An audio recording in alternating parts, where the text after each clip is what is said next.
On Tuesday, we are going to send a message that Virginia is turning the page. So let me ask you, is Virginia ready for leadership that puts our Commonwealth first? You know, we are approaching the end of a nearly 2-year-long journey. Almost 2 years of campaigning across every corner of this beautiful Commonwealth.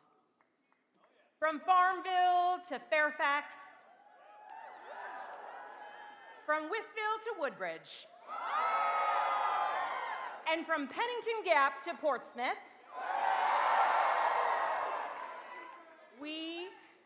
P-Town's in the house.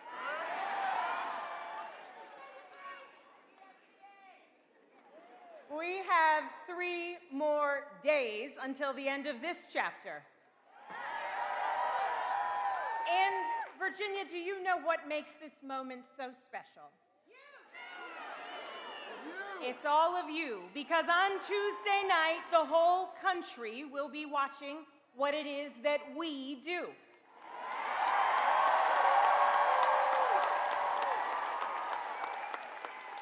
This is our moment, and I cannot wait to see what we do with it.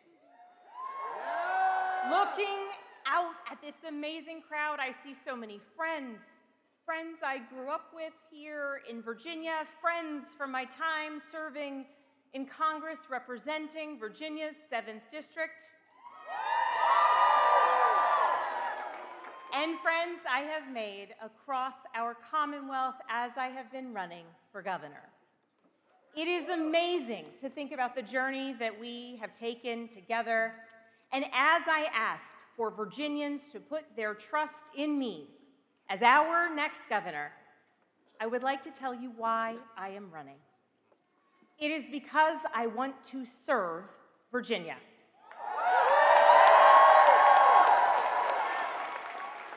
I grew up in Henrico County, and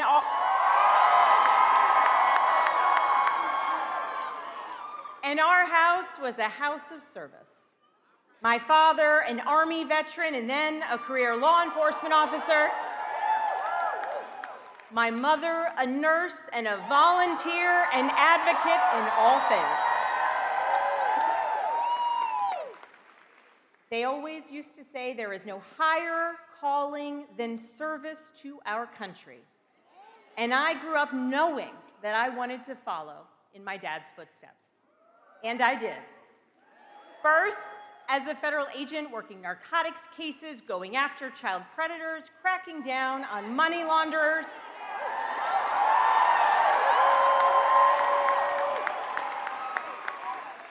And from there, I went on to serve as a CIA case officer, working counterterrorism cases, serving undercover, working to keep the American people safe.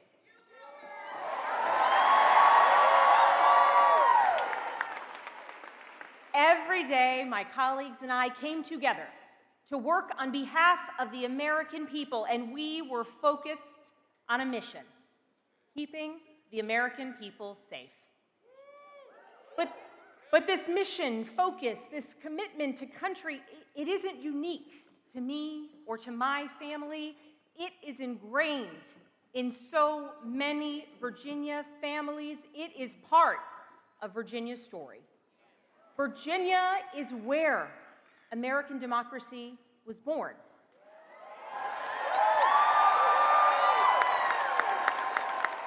And Virginia is where we are still working to perfect it today. Virginia is where James Madison built the framework for a constitutional system strong enough to move a young nation away from tyranny.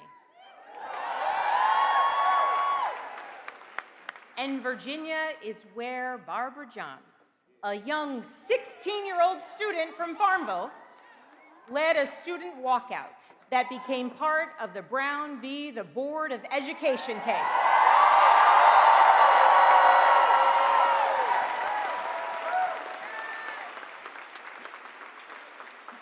Virginia has been and Virginia will be an example for the rest of the country.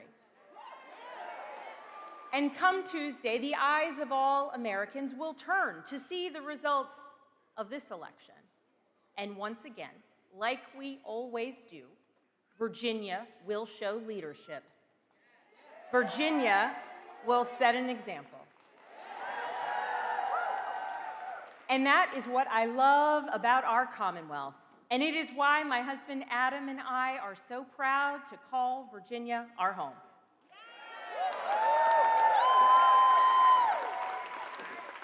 You see, back in 2014, we were living on the West Coast, stationed there with my job at CIA after spending time overseas.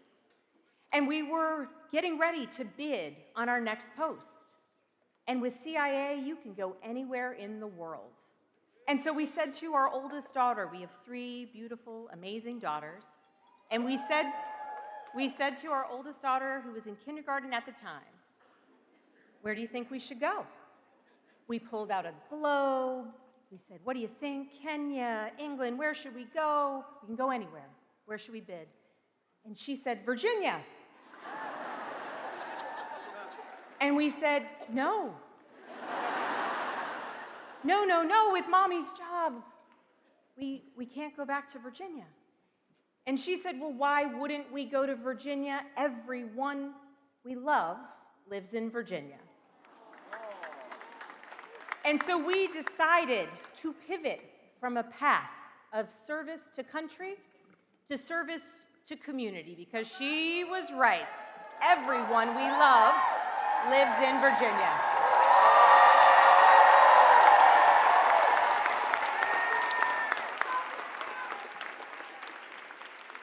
And now there are so many more people we love across Virginia.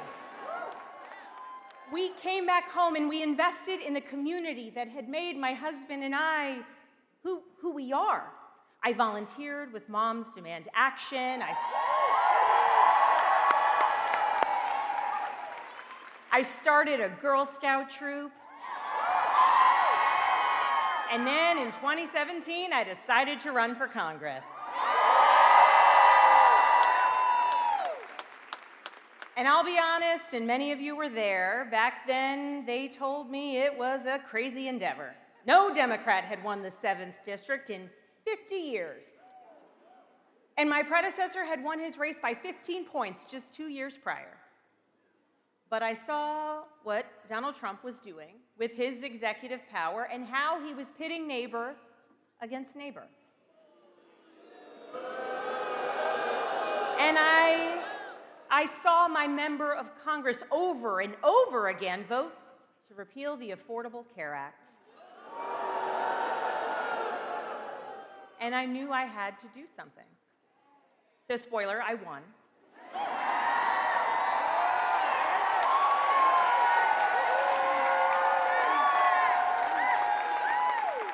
And then I won again. And then again. And while I was serving in Congress, I worked with anybody and everybody to deliver results for the people of my district. I worked to lower drug costs and the price of insulin, to combat the fentanyl crisis, to support our nation's veterans, and to finally get more than 50,000 Virginia public servants, retired teachers, firefighters, police officers, and federal employees the Social Security benefits they had been denied.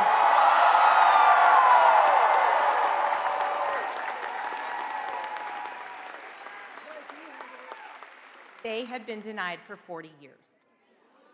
That is the job of a public servant. And you might not know it looking at the news these days, but it's true. Come January, when I'm sworn in as the 75th governor,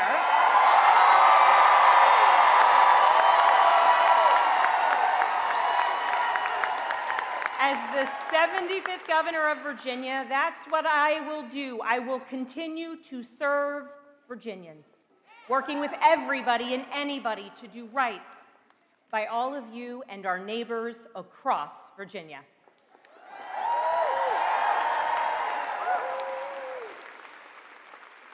Now, I don't have to tell you all the stakes of this election.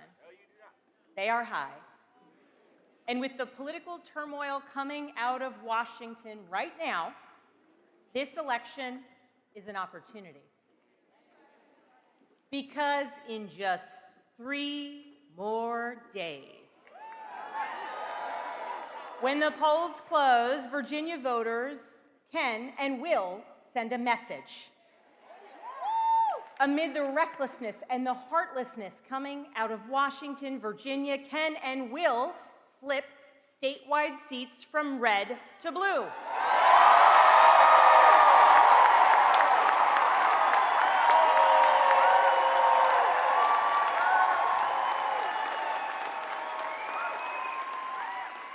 We're the only state, in our case a Commonwealth, the only state in America that can say that this year, the only one.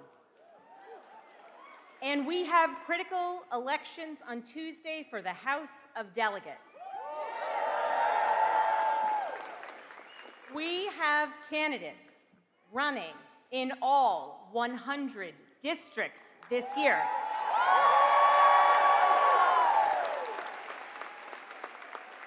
And we have truly amazing candidates to get excited about this year. In every corner of our Commonwealth, we have people who want to serve their communities, who want to bring the voices of their neighbors to Richmond. In every corner of the Commonwealth, there is a Democrat running for a House of Delegates.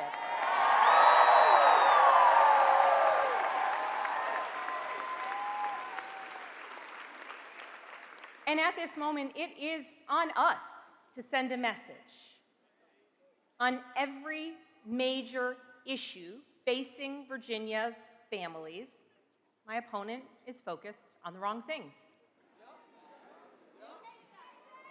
Now, in Virginia, we need a governor who will recognize that Virginians are struggling to afford the rising costs in healthcare, housing, and energy. We do not need someone who will support a terrible law that will raise costs on housing and energy while giving tax breaks to billionaires and corporations, all the while decimating Virginia's healthcare. We need a governor who will support the thousands upon thousands of Virginia's families whose livelihoods have been disrupted or destroyed because of DOGE and now this government shutdown. We do not need someone who has said that losing a job isn't a real issue when we have Virginians who have dedicated themselves to service to our country, who have lost their jobs because of bad policies.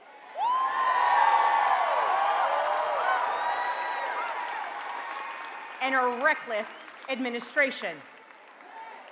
We need a governor who will speak up when careless, chaotic, reckless economic policies out of Washington hurt our economy, raising costs for families, making it harder for small business owners to survive, and crushing Virginia's farmers.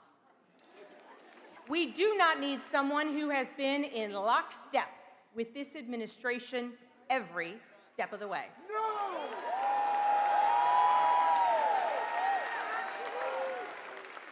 Now, make no mistake about it, these attacks on Virginia's economy are creating challenges. And we need a governor who will stand up against them and also plan for a brighter, better future. Abigail! Abigail! Abigail! So, Virginia, my fellow Virginians, let me be as clear as I possibly can be. I will always stand up for Virginia families. I will always work to grow our economy. And I will always put Virginia, not a president, not a party, first.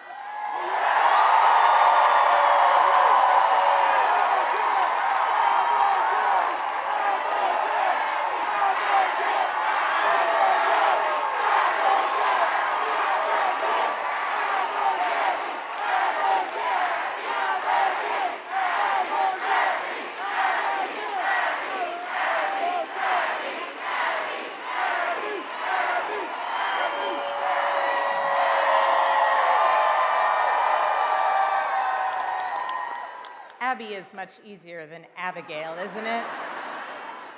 And much better than Spanberger. So let me tell you what the next 3 days are really about. They're about you, and they're about all of us deciding what kind of Virginia that we want to wake up to on Wednesday morning. It's about you. And it's about all of us deciding whether we want to live in a Virginia that fights for working families or one that doesn't. It's about you and all of us deciding whether we live in a Virginia that protects our freedoms or one that doesn't.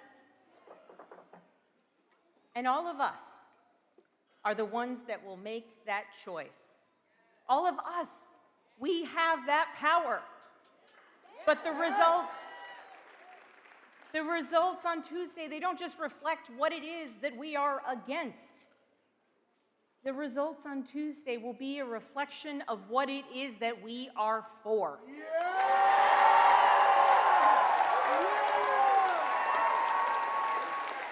Because throughout this campaign, I have released detailed blueprints for Virginia's future. Because you deserve to know what I am for. And what I want to do for you when serving you as your governor.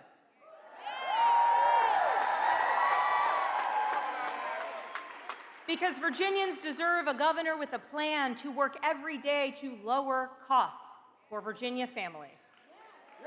And I have my Affordable Virginia plan to lower healthcare costs, to lower energy costs, and to make it more affordable for Virginians to buy a home, rent a home, or stay in their home.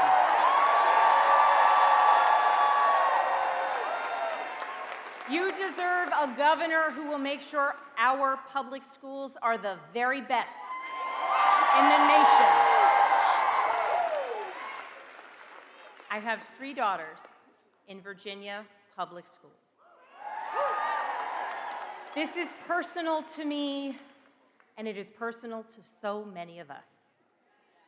And that's why my Strengthening Virginia Schools plan will make sure that every parent, grandparent, or somebody who knows and loves a child will know that we are setting our kids up for success.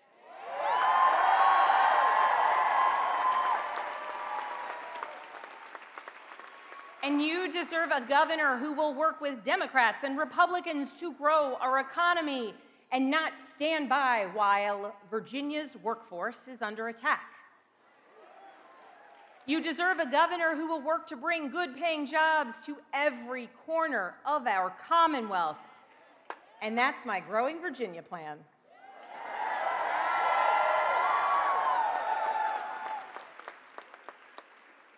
They aren't just talking points. They're actionable policies that I am ready to implement on day one.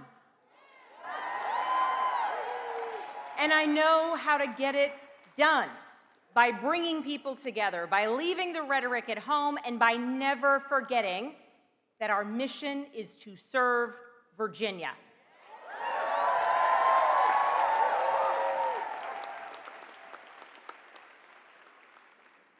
That's what's at stake on Tuesday.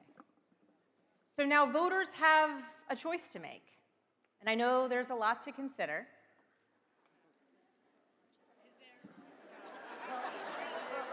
Here's the truth. The contrast in this campaign, it's not just about policy. It's also about approach. In Congress, I worked with Democrats and Republicans to get results for Virginia families. I had bills signed into law by a Republican president and a Democratic president. And year after year, I was ranked as the most bipartisan member of Congress from Virginia.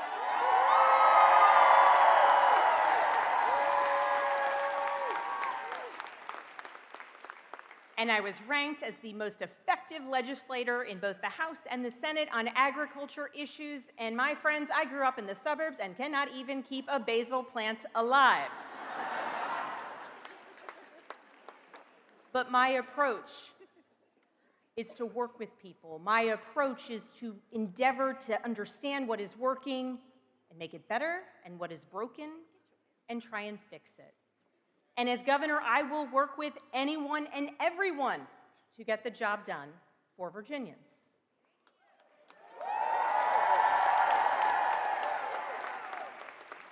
That is what I have done my entire career. And that is the commitment to service and to mission that I believe all Virginians deserve. Yeah!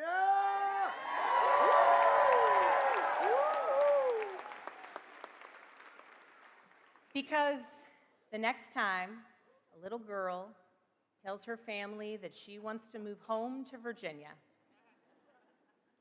I want that little girl's parents to be able to afford a house in the community that they want to live in.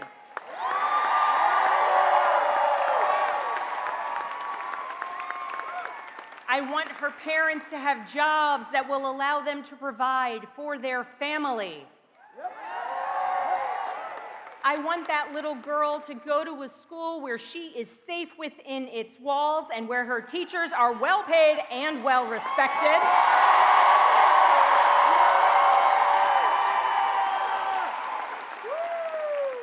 I want that little girl to grow up in a community where the air is safe to breathe and the water is clean to drink.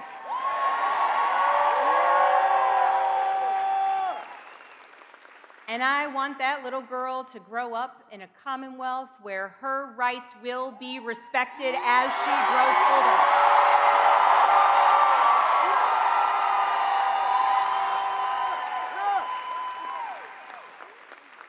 And I want that little girl and every child across Virginia to know that any dream they may have is theirs for the making, because we, all of us, we did the work to make it so. And that is the Virginia that we are growing to build together.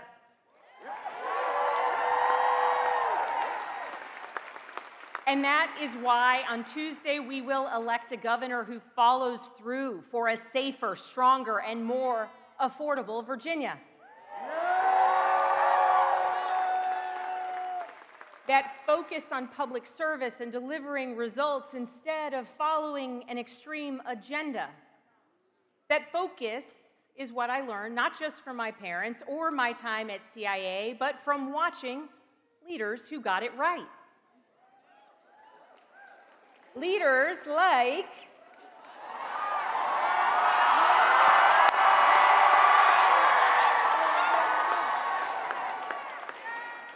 a certain former president,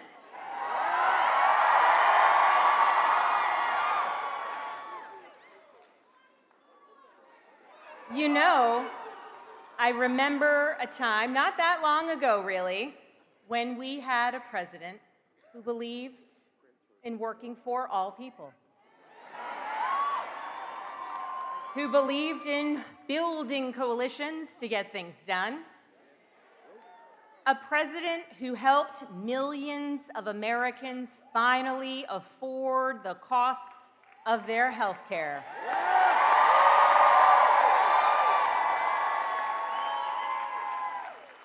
A president who worked to bring Americans together instead of tearing us apart. A president whose approach to governance, his temperament, and his way of doing serious work with dignity and purpose and joy is a model for all of us.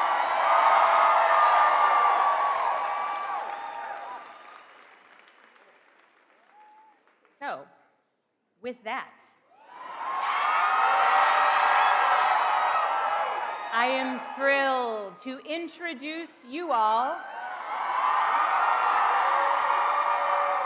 to someone I am honored and grateful and humbled to have supporting me in this campaign, someone who represents the very best of public service, someone who is ready to help Virginia send a message on Tuesday. Virginia, are you fired up? Virginia, are you ready to go?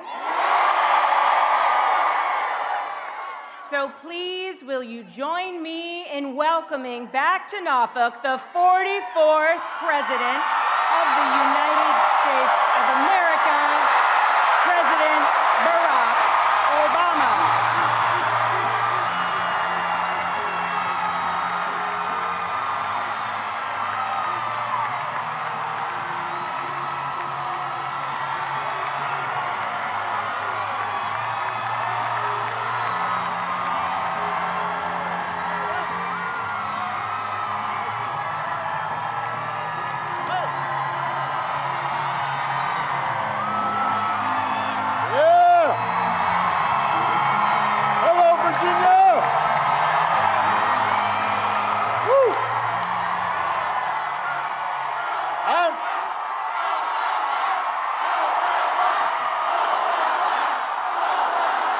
Thank you. All right. Man, I'm fired up too. I am definitely ready to go. It is good to be back in Virginia. It's good to be back in Norfolk. The last time I campaigned,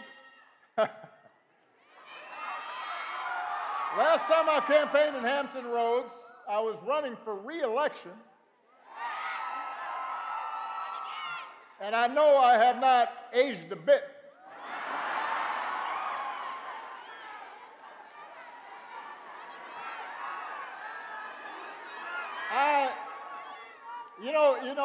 It is an issue.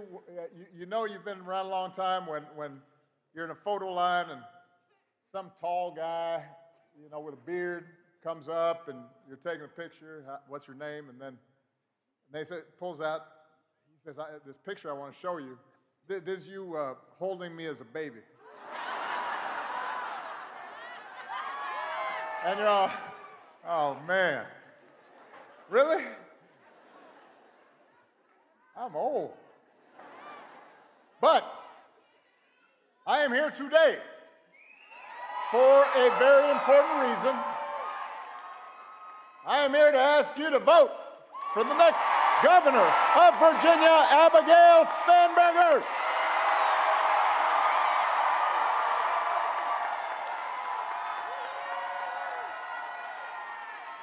If you have not voted yet, make a plan to vote on Election Day, November 4th.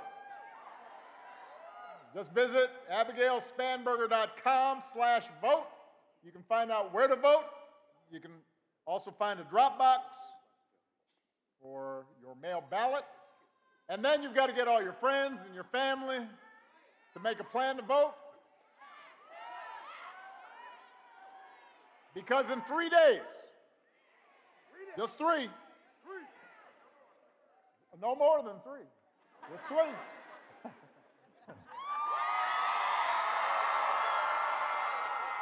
In 3 days, we have a chance to elect a leader who will help build a better, stronger, brighter future for Virginia.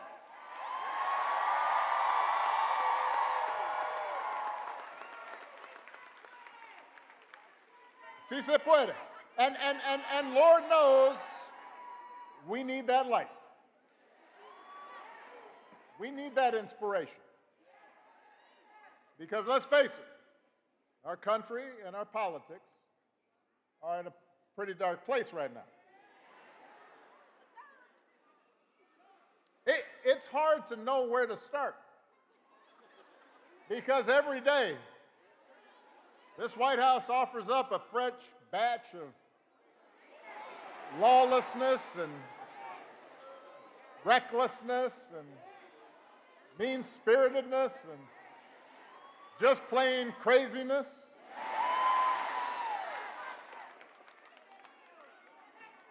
We got a president who thinks it's okay to use the Justice Department to go after his political opponents. Hey, wait, don't boo. Vote. They don't hear boos, they hear votes. So we've got a president who replaces career prosecutors with loyalists who will do what he wants, and now he's telling them what he wants is for them to hand over millions of taxpayer dollars that he had to pay in expenses for previously violating the law. We've got a commander-in-chief who fires decorated officers because he thinks they might be more loyal to the Constitution than they are to him.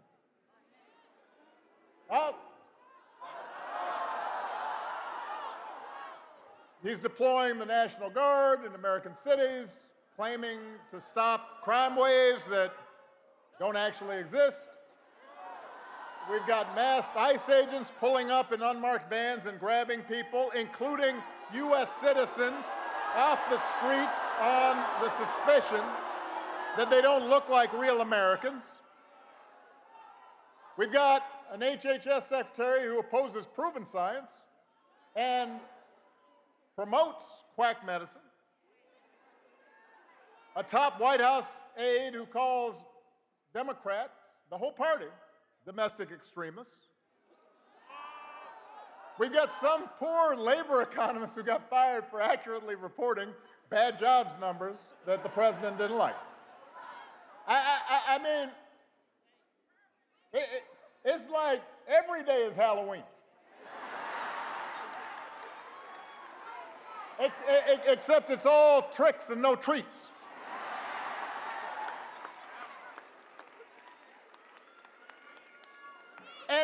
And here's the thing. It's not as if we didn't see some of this coming. I will admit it's worse than even I expected, but I did warn y'all. I did. You can run the tape. And by the way, he warned you too, because he said what he was going to do. But the fact is, there were plenty of people who voted for Trump and the Republicans anyway.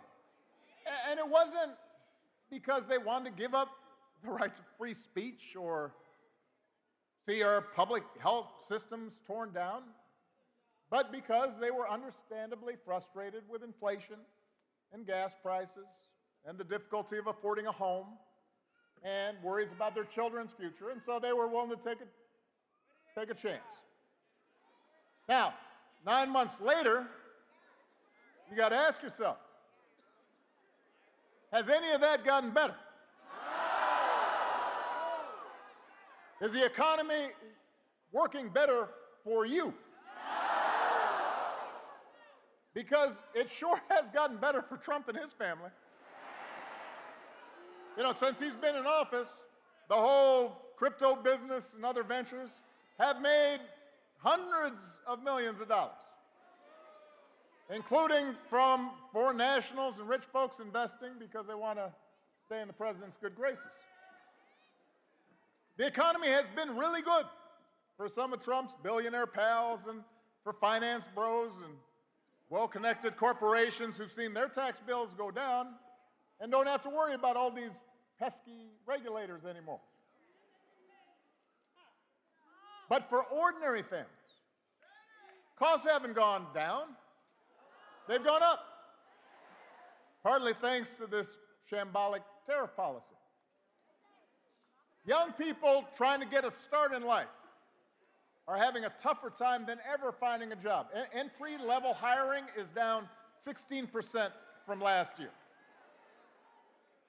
Hundreds of thousands of federal employees, including a lot of people here in Virginia have lost their jobs to pay for those billionaire tax cuts.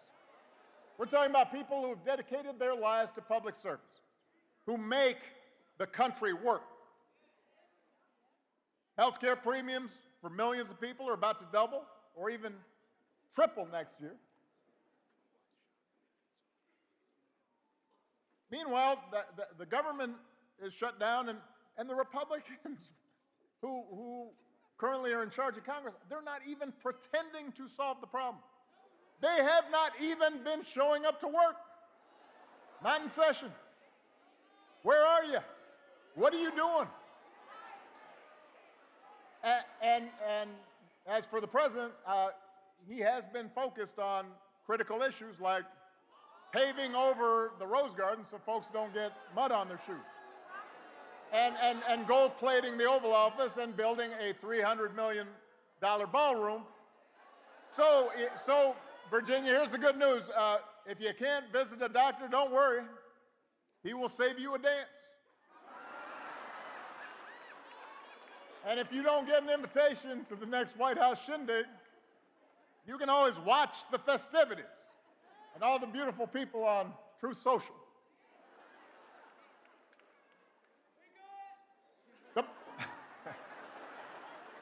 The point is, there is absolutely no evidence Republican policies have made life better for you, the people of Virginia. I mean, they've devoted enormous energy to trying to entrench themselves in power and punishing their enemies and enriching their friends and silencing their critics. They put on a big show of deporting people and targeting transgender folks. They never miss a chance to scapegoat minorities and DEI for every problem under the sun. You got a flat tire? DEI. Huh. Wife mad at you? DEI.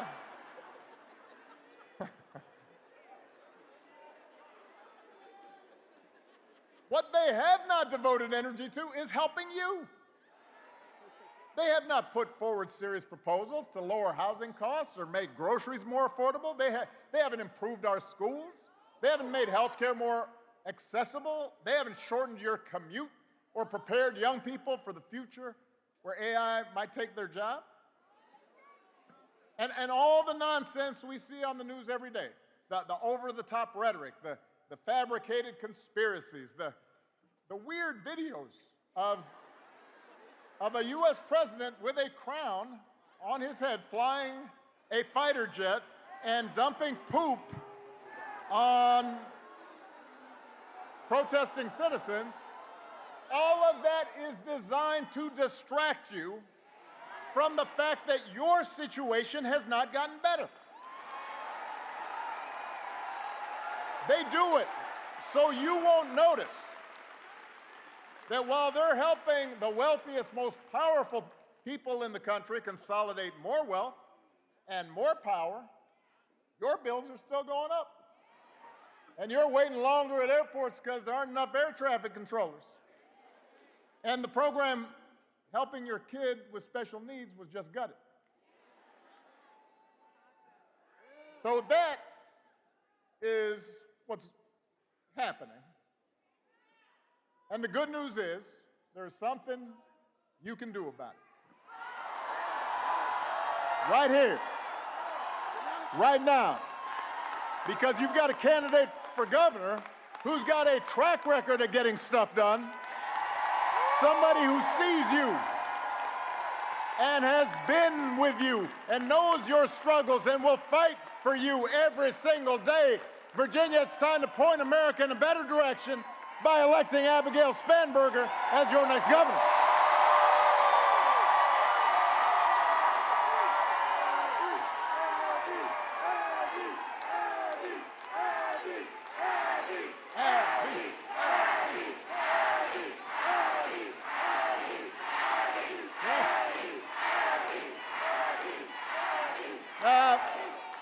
Now, listen, Abigail doesn't go around bragging about herself all the time, talking about how I'm great.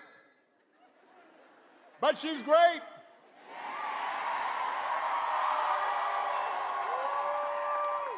As a former federal law enforcement officer, as a CIA case officer working on counterterrorism, she knows what it takes to keep communities safe.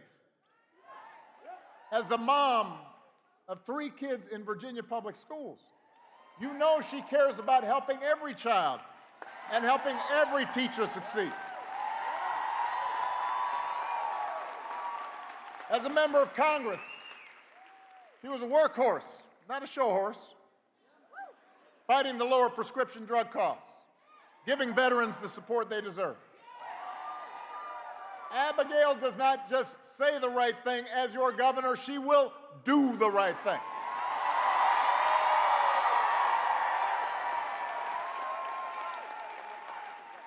She understands the government can make a difference in people's lives by educating our kids for the jobs of the future, keeping our air and water clean, protecting consumers from fraud and dangerous products, providing a safety net for seniors and folks with disabilities, investing in the infrastructure and scientific research that drives economic growth. But Abby also knows that good intentions aren't enough. She understands that we can't afford to waste taxpayer dollars on programs that don't work. And she understands that instead of just trying to tear government down, it's her job to make it work better. So Abigail has real, practical plans to grow the economy and strengthen Virginia's schools and lower the cost of everything from housing to health care to energy. And she is willing to reach across the aisle to make it happen. She has shown that she can do it. Abigail is ranked as the most bipartisan member of Congress from the Commonwealth. She's had bills signed into law by both President Trump and President Biden. That is not easy to do. And Abigail doesn't just believe in working with everybody, she also believes, and this is really important, in listening to everybody, whether they voted for her or not. Because she knows that if we want to make progress on the things that we care about, we have to be able to disagree without calling each other nasty names or demonizing each other.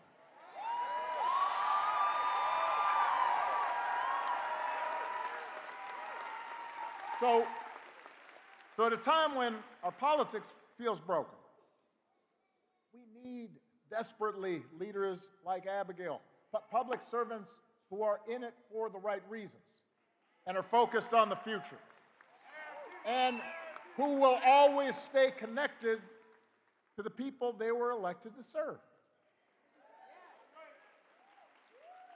Now, her opponent, not so much.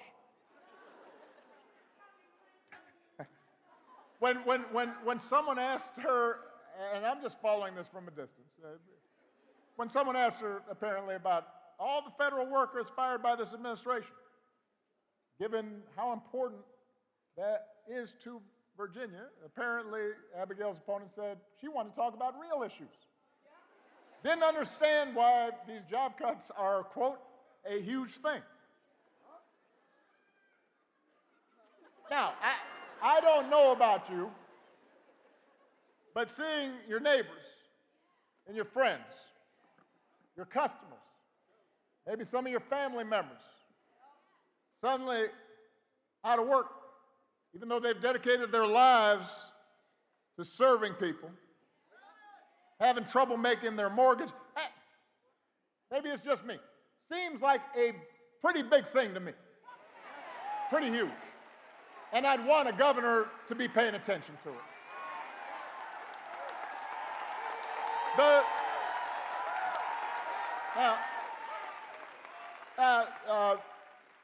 Abigail's opponent does seem to care a lot about what Trump and his cronies are doing. And she's praised the Republican tax law that would raise the cost of health care and housing and energy here in Virginia.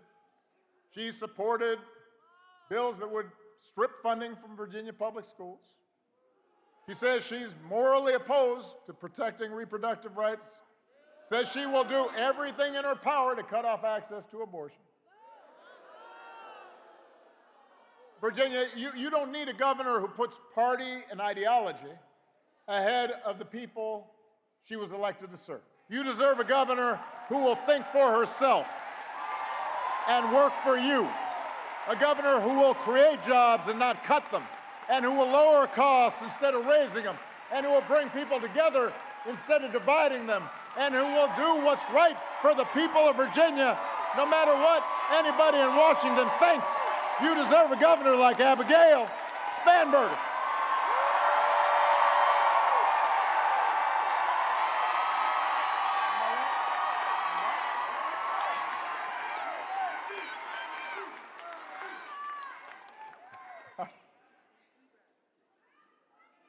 Because I'm going to bring it down here for a second.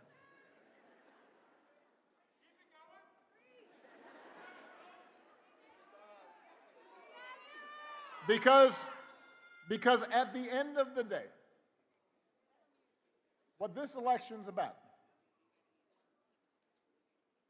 what politics in a democracy is always about, is values. What do we care about? What do we believe? What do we prioritize? What are our core convictions? You know, a lot of people have asked me lately whether I'm surprised by the direction the country's taken. And even though I am the hope and change guy,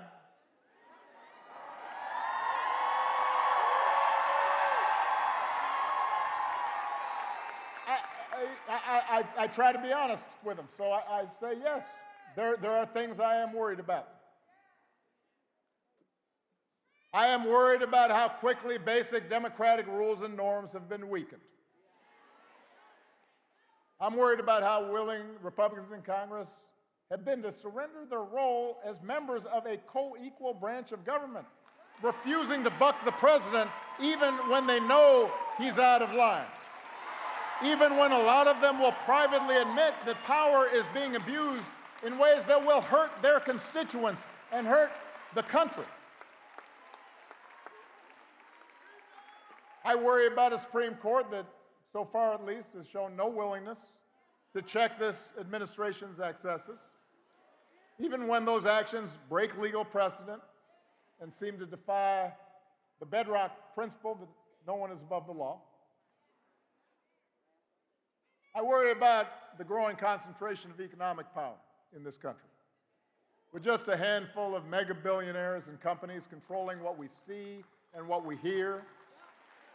And I worry about how much that economic power distorts the political process.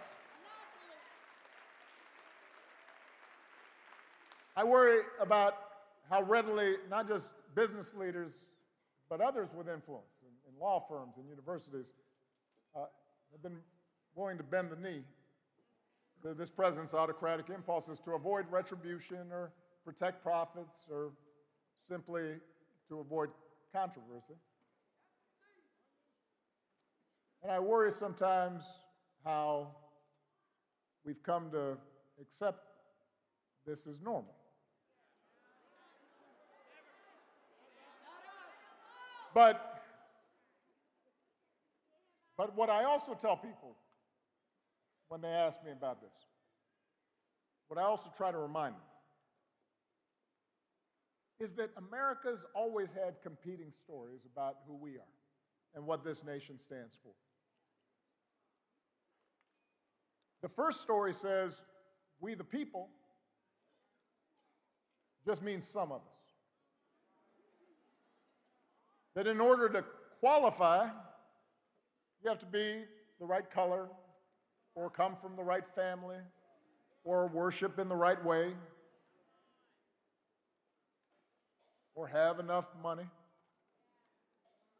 It says that even though we got rid of a king, there's still a caste system in America, a pecking order of who makes decisions and who obeys, who gets opportunity and who is obliged to serve. And it's a story that's policed by fear and force, that tries to convince people that For their group to win, another group has to lose. That if somebody doesn't look like you or think like you or practice religion exactly the same way you do, they must be a threat to your way of life, and they need to be put in their place. And that's how Donald Trump thinks about America. Make America great again by putting the people like him back in charge, even if they don't know what the hell they're doing. Now, but here's the thing. That story is not new. That's the oldest story in the book. It's not even uniquely American. For most of human history, that's the way society's worked. There was somebody on top and somebody on the bottom. There were lords and there were peasants. And for a long time, that story of caste and privilege and concentrated power, that was the law of the land here in America. If you looked like me, you were likely treated as property. If you were a woman or a white man who did not own property, you could not vote. For a long time, if you were an Irish or Italian immigrant, we're not hiring. If you're Jewish or Asian, don't bother applying to our school. If you were Native American, you weren't even treated as an American, even though you were here. But from the very start, there was another story, born of this nation's true revolutionary spirit. A story that says we the people means what it says, that all of us are included, that we are not subjects, we are citizens, defined not by race or religion or gender or sexual orientation, but by our commitment to a common creed and a willingness to accept not just the privileges, but the responsibilities that come with that citizenship.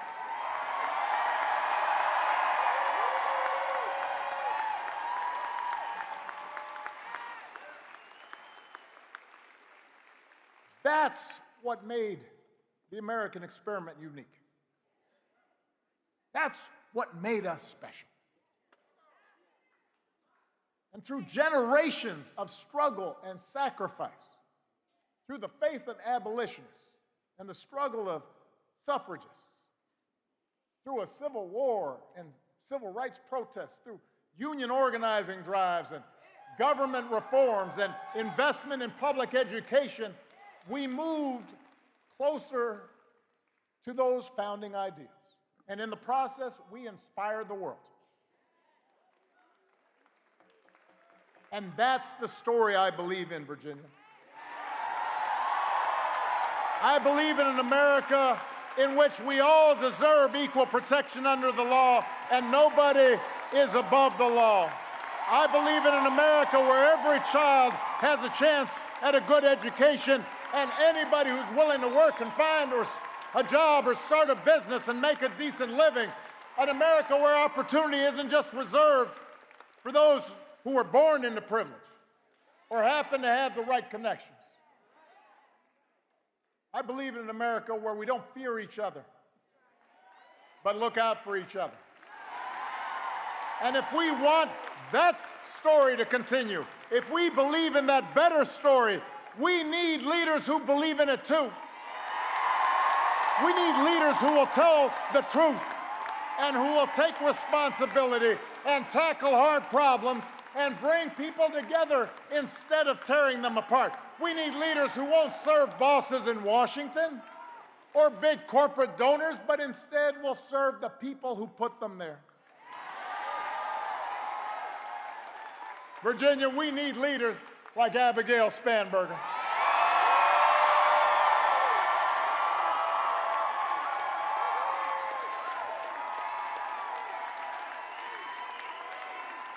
But here's the thing. As good as Abigail is, she can't do it alone. Because the truth is, all of us are being tested right now. Trump and the Republicans, they want you to think It's part of their story that things only happen from the top down, that a few people in power make decisions, and the rest of us have to live with the consequences. But real change has always come from the bottom up, from ordinary folks who look around and say, we can do better, and then join together to make change happen. So it's up to us as citizens to stand up for the values we hold dear. If we want a country that believes in free speech and the rule of law, then we have to fight for it, even when it's hard or inconvenient. If we are opposed to violence against people we disagree with or who look a certain way, then we have to speak out when those values are violated. If we believe in honesty and hard work and treating other people the way we want to be treated, then we have to model it in our own lives, in our workplaces, in our schools, our neighborhoods, our places of worship. And if we want a government that is responsive and honest, that works for the many and not just the few, then we have to get out there and vote for it.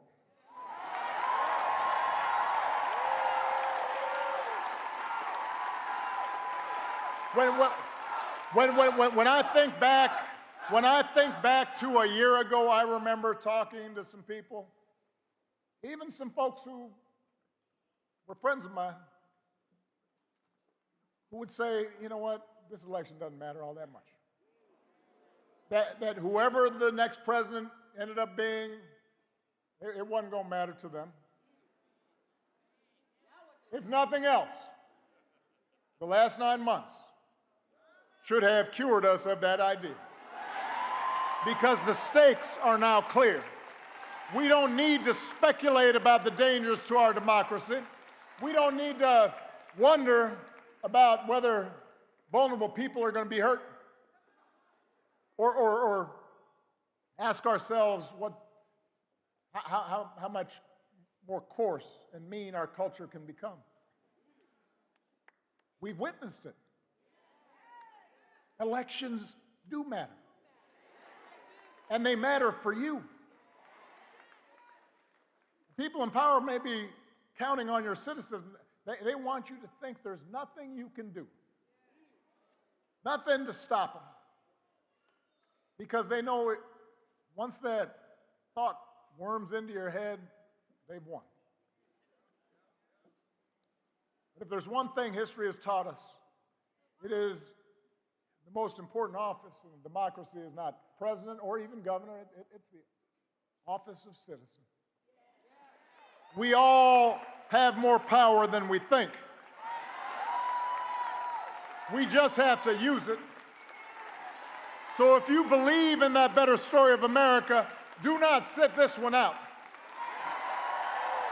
Vote for leaders like Abigail who believe it too, leaders who care about your freedoms and will fight for your rights, and who will go to work every day to try to make your life just a little bit better. And then get your friends and family members, your neighbors and coworkers to vote too.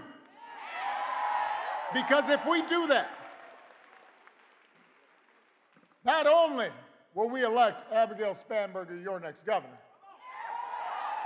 you won't just put Virginia on the path to a brighter future. You will set a glorious example for the nation. Thank you, Norfolk. God bless you. God bless these United States of America.